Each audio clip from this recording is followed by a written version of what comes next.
Percy is a little green engine who can shunt and pull. He pulls both passengers and freight. At the docks and at the quarry. Percy's favourite job is carrying the mail. But sometimes Percy has so much to do he ends up running late.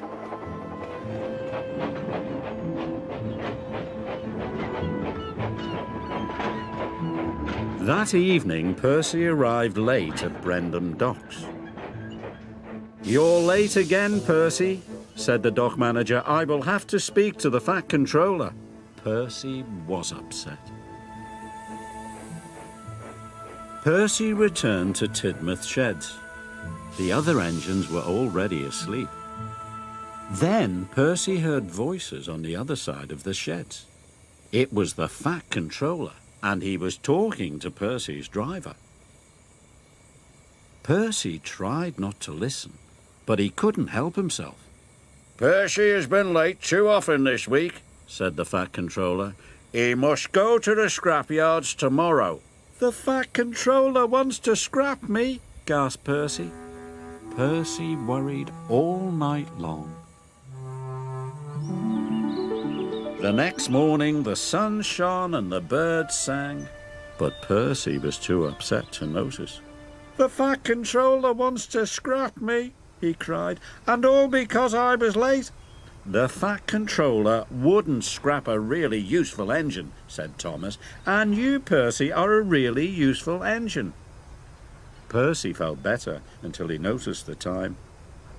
"I'm going to be late," he cried. Percy wheeshed away. If he was on time, maybe the Fat Controller wouldn't send him to the scrapyards.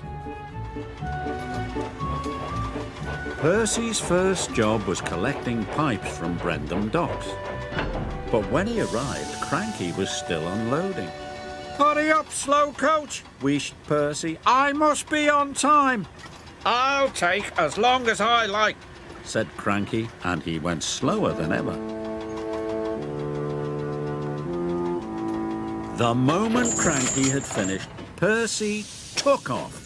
He hadn't waited for the pipes to be tied down.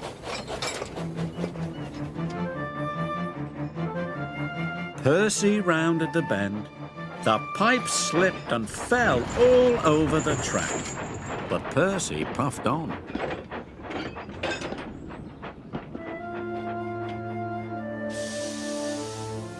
Percy thought he'd delivered the pipes, so he chuffed away to his next job. Percy was to take some tar wagons to the workmen mending the roads. "Be careful," said his driver. "Tar is sticky stuff." But Percy wasn't being careful. He was going too fast. Percy charged down Gordon's Hill. He didn't see Gordon in the express until it was too late. The brake van passed Gordon,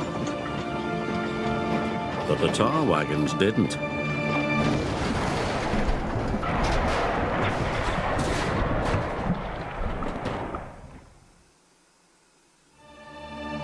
Luckily, no one was hurt, but Gordon was very cross. "Now look what you've done," he wheezed. "What will the Fat Controller say?" Percy thought he knew.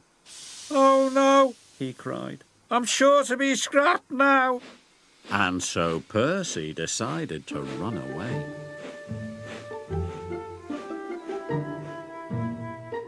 Harvey was clearing away the tar wagons when the Fat Controller arrived aboard Thomas. "Where is Percy?" he said. "He has caused confusion and delay."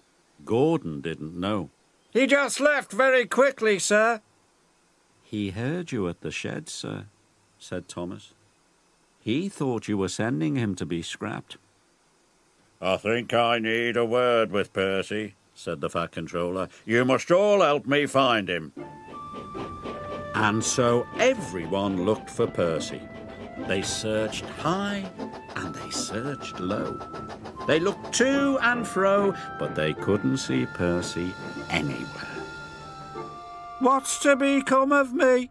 Percy whispered, but there was no one around to hear. Percy looked very small and felt very lonely. Thomas and the Fat Controller were looking for Percy on Thomas's branch line. Thomas suddenly had an idea. "I think I know where Percy is, sir." And he puffed back to Tidmouth's sheds as fast as he could. The sheds were very quiet as Thomas rolled into the engine berth. "Percy," called the Fat Controller, "are you there?" "Please don't scrap me, sir," he said. "I didn't mean to be late or cause trouble." "Scrap you?" boomed the Fat Controller. "Why, the very thought of it."